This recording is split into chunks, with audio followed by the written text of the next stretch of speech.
Je vous souhaite d'aller bien, car c'est le cas pour moi. Mais si je viens par le canal de cette émission vous parler d'une situation dont j'ai été témoin, une situation très très très critique et très difficile à gérer. Alors, il s'agit là de l'histoire d'un de mes amis et de son frère. Cédric était un bel homme, jeune, et il avait toute la vie devant lui. Alors il a décidé de percer dans le monde de la musique. Et il faisait déjà certaines kermesses au lycée et il captivait l'attention de plus d'une personne. Et il était devenu une petite star dans la localité au point où, à chaque fois qu'il y avait un événement, il était appelé. C'est ainsi que a décidé d'aller à Douala se chercher parce que ça ne donnait pas trop à Mbam là où il résidait. Et voilà, c'était un gars fin, tout mou. Il a grandi là-bas et malgré l'espace très limité, il avait toujours envie de faire de la musique, peu importe. Alors, il a dit à Jacques qu'il s'en va se chercher sur Douala. Une fois là-bas, il avait une tante. Arrivé, il a d'abord vécu chez sa tante. C'est comme ça que des années sont passées, on n'a pas entendu parler de lui, même pas dans la musique. Il est devenu ainsi, un peu perdu, s'est effacé. Malheureusement pour Cédric, il n'a plus pu continuer dans le sens de la musique, parce qu'une fois à Douala, il est entré dans un gang de bandits. Il est entré dans un gang de bandits et il opérait chaque soir que tu as créé. C'est ainsi que Cédric est entré dans son monde. Cédric ne manquait pas d'envoyer de l'argent à sa famille, non. Il le faisait d'ailleurs tout le temps. Mais seulement, on ne savait pas exactement dans quoi il faisait et puis il répondait toujours qu'il fait dans du business. On s'est dit que ok, à Douala il y a effectivement du business. Douala est vaste et grand. Il y a des sociétés, aïe, aïe, aïe, aïe, aïe. Il faisait tellement dans ce travail que ils sont allés à l'Est avec son groupe de bandits chercher à voir les pygmées puissants pour qu'ils leur fabriquent des bagues qui leur permettent de disparaître lorsqu'ils partent commettre un forfait. Une fois arrivés à l'Est, ils se sont battus pour trouver des hommes, des pygmées très puissants. On les a accompagnés chez les pygmées, un peu très loin de la ville, je crois que c'était à Bétois. Ils ont pris encore une route, puis une seconde. Après, ils se sont dépêchés dans des pistes avec des motos. C'est comme ça qu'ils sont arrivés chez les pygmées. Ils ont fait 2 semaines là-bas. On a travaillé sur eux de telle sorte que même si on tire sur eux, les balles, ça ne les touche pas. Même s'il y a quoi sur eux, rien. Tant qu'ils portent les bagues, ils ont subi des lavages, ils ont subi toutes sortes de choses mystiques pour les protéger. Et ils étaient devenus, après cela, des puissants, des intouchables. Ils n'étaient plus des personnes naturelles simplement. Ils ont été traités, préparés dans la marmite, comme on le dit souvent. Ils sont revenus sur toi là. C'est-à-dire, ils étaient devenus de telle sorte qu'ils n'opéraient plus pour les petites sommes. Les 100 000, non, ça ne les intéressait pas. Ils posaient les grands coups de vol. C'est comme ça qu'ils s'enrichissaient, ils s'enrichissaient. Ils prenaient de l'argent comme ça des gens. Et une fois, peut-être voulaient les attraper, ils s'éloignent. Ils disparaissaient. C'est-à-dire, il suffit qu'ils touchent quelque chose, ils disparaissaient comme ça. Comme on dit souvent que lorsqu'on s'unit pour faire du mal, ça finit toujours mal. comme ils étaient une bande de 10 personnes. C'est comme ça qu'ils ont décidé d'aller voler chez un monsieur très important. Il avait les pierres précieuses. Ils sont arrivés là-bas. Ils ont volé. Arrivés maintenant à la maison et chez eux, dans leur QG, ils ne se sont pas entendus dans le partage. C'est là où Cédric dit, tiens, moi je ne peux pas risquer tout ce que j'ai risqué là pour que vous vous asseyez sur les pépites. Et ça n'était pas qu'une foule de chamailleries. Tous ceux qui vivaient, ils lui disaient à Jacques. Jacques était au courant de tout. Jacques lui a dit que cette vie n'est pas simple, c'est pas une belle vie. Il faut chercher à arrêter cette vie et essayer de te rattraper. Demander pardon à Dieu tant qu'il est temps et essayer de retrouver le bon chemin. Il a dit à Pat à Jacques qu'il ne peut plus. Que Gada, tu ne peux plus. L'époque où je pouvais faire machine arrière, je ne peux plus. Il racontait tout. Donc, il faisait tellement confiance. Et puis, c'était vraiment la seule personne qui connaissait l'origine de son argent et tout. Il disait que Tara, on a franchi les étapes dans le groupe que ce n'est que la mort qui peut nous séparer. C'est comme ça que le plus âgé a dit que bon, comme nous sommes fâchés, ne faisons pas le partage du butin, que chacun rentre chez lui. Et une fois on sera calme, on va retrouver nos esprits, nous allons revenir en parler et nous allons faire le partage. Ceux qui ont dit d'accord, ils sont rentrés, ils ont tapé une semaine, ils ne se parlaient pas. Ceux qui se sont pris la tête, comme ça qu'après 2 semaines, le plus âgé les appelait one by one. Que QG. Bref, ils n'avaient même plus besoin de voler. Ils pouvaient taper même 3 mois sans voler. Parce qu'ils avaient tellement d'argent à un niveau où ils volaient maintenant pour satisfaire leur ego. Parce qu'ils avaient déjà tellement pris d'argent que quand ils volaient, c'était comme une forme de plaisir pour eux. Ils ne voulaient plus parce qu'ils avaient faim. Comme ça qu'il arrivait là-bas. C'est qu'il dit que lui sait qu'il a vu 15 diamants, 15 pierres de diamants. Les 2 autres qui étaient contre lui disent que jamais. Ce n'était pas 15, c'était 12. Il dit que mais comment? Même avec la précipitation là, je vous dis que c'était 15. Si vous avez pris les 3 autres, déposez ça ici sur la table, c'est que du qui de voleur. Hein? Tu es venu ici là, tu disais que tu fais dans la musique. On t'a aidé, on t'a ramassé, c'est comme ça que tu nous remercies. Patati patati. Et ils ont bavardé. Et il a dit que, je dis que remettez le diamant. Comme il ne s'entendait pas, c'est qu'il a pris une âme.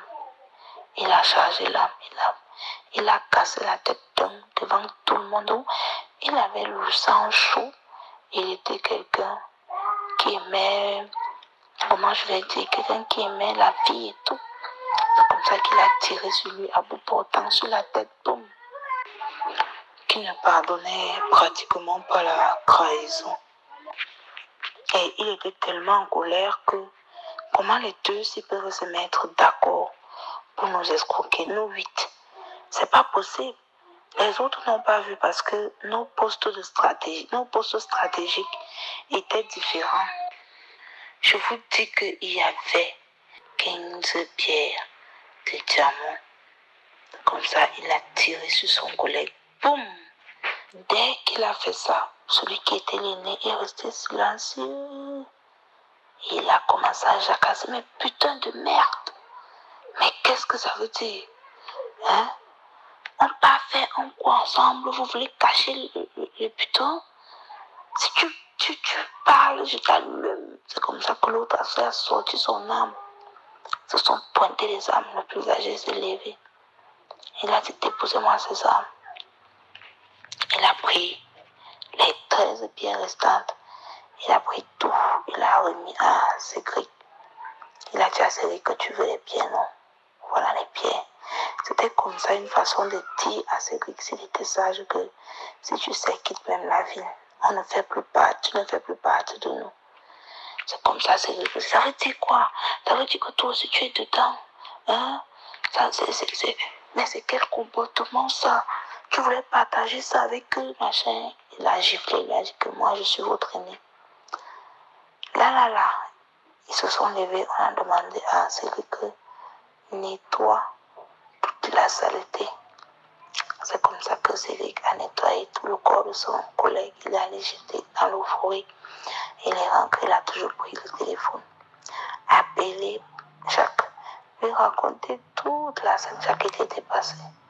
Il ne peut pas aller porter plainte puisque ce n'est pas son problème directement. Il lui a juste demandé que Cédric, comment comptes-tu vivre apparemment à présent? Comment comptes-tu vivre avec autant de mauvaises choses que tu fais, autant de vols? Maintenant, tu es arrivé au suprême, la série de sur le gâteau, le crime. Tu dis que tu as tué quelqu'un, mais c'est pas possible. C'est que qu'est-ce qui se passe? Il ne manque pas de lui dire que, et comme j'ai même fait le haut, même le plus âgé a eu pitié, il a eu peur. Il m'a remis tout le putain. Donc, je suis là, ton vrai millionnaire. Je vais vendre ça aussi à mes amis de tout bas et tout et tout. C'est là où Jacques lui dit que, car moi, à ta place, je vais quitter même la ville, voire même le pays. Il dit pourquoi? Toi, tu crois que c'est un acte de faiblesse, ils m'ont donné ça.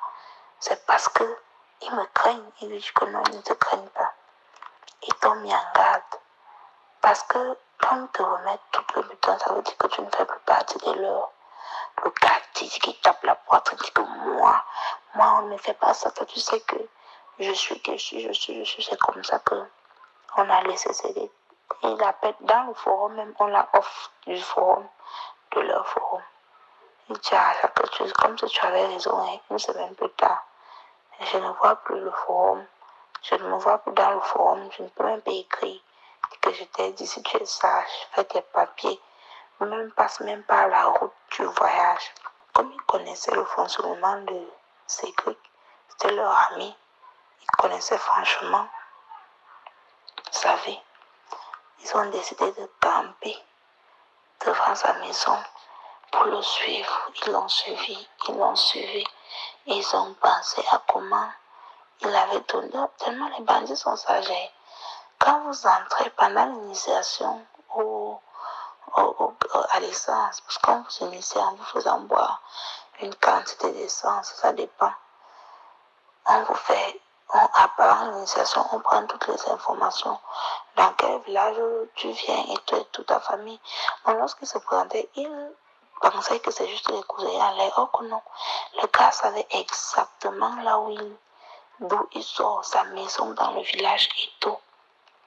C'est comme ça que 3 mois plus tard, après cela, il n'a même pas pu vendre les pierres précieuses. Ils sont allés pendant son sommeil. Ils l'ont suivi d'abord en boîte. Ils ont payé une fille. Ils se sont rassurés que la fille a mis la drogue dans son verre. Et ils sont rentrés avec lui à la maison chez lui. Ils ont retiré sa bague. Et une fois tu en retires ta bague, là, c'est fini. C'est-à-dire même le vent peut t'emporter. Tu deviens vulnérable. Puisque toute ta vie est maintenant accrochée à cette bague. C'est ainsi que ils ne l'ont pas tué à Douala. Ils l'ont ramassé, porté dans la voiture, les cylindres fumés là, de Douala jusqu'à son village. Ils sont arrivés dans son village au petit matin. Ils ont pris les roues des voitures. Ils ont attaché ces clics baïonnés. Ils ont pris les roues, ils ont mis dedans. Ils ont versé l'essence, ils ont allumé. Et ils ont déposé la carte d'identité nationale et toutes les pièces pour le reconnaître. Il a brûlé, il était calciné. Il était calciné à un point où on n'arrivait même pas à le reconnaître. C'était grave. C'est comme ça qu'on a retrouvé Cédric boucané comme la viande rouge. Lorsqu'on l'a retrouvé ainsi, la famille était scandalisée. La mère, les frères, les sœurs, tout le monde n'en revenait pas. Et c'est là où Jacques a donc ouvert sa bouche. Il a raconté que toute la vie que vous voyez, il n'avait les lettres qu'il envoyait parce que il fallait montrer les preuves parce que la famille refusait de croire. Qu'est-ce que tu racontes dans ton ami? Parce qu'il a réussi, tu es toujours dans la misère. Tu viens salir sa mémoire. Parce qu'il est décédé, tu viens salir sa mémoire. Tout le monde était dépassé. On a dit que Jacques, raconte-nous. Si tu as quelque chose à dire, il leur a tout raconté. Et faire écouter les enregistrements, des appels, il enregistrait tout. Parce qu'il savait, il était sûr que quelque chose allait mal tourner. Et on a compris donc que c'est à cause de Diamant qu'ils ont décidé aussi de venir avec lui. Cette histoire est tellement tragique, mais tellement enrichissante aussi. Vous savez, dans la vie, on dit souvent, quittez le public avant qu'il ne vous quitte. Si Cédric avait compris le fait qu'on lui remette, que la bande de bandits lui remette toutes les pierres précieuses, il devrait pas la comprendre qu'on est en train de lui dire que va-t'en, on ne veut plus de toi. Mais il ne l'a pas fait. On dit souvent, la vie c'est un choix. Il a choisi ce chemin de facilité. Même si ce n'était pas ses collègues, la nature allait s'acharner contre lui. Est-ce que vous savez être fier de manger votre risotté et dormir tranquille la nuit? Voilà la question, la bonne question. Donc, à partir de cette histoire, j'ose croire que les jeunes vont comprendre que le chemin de la facilité ne mène qu'à la ruine.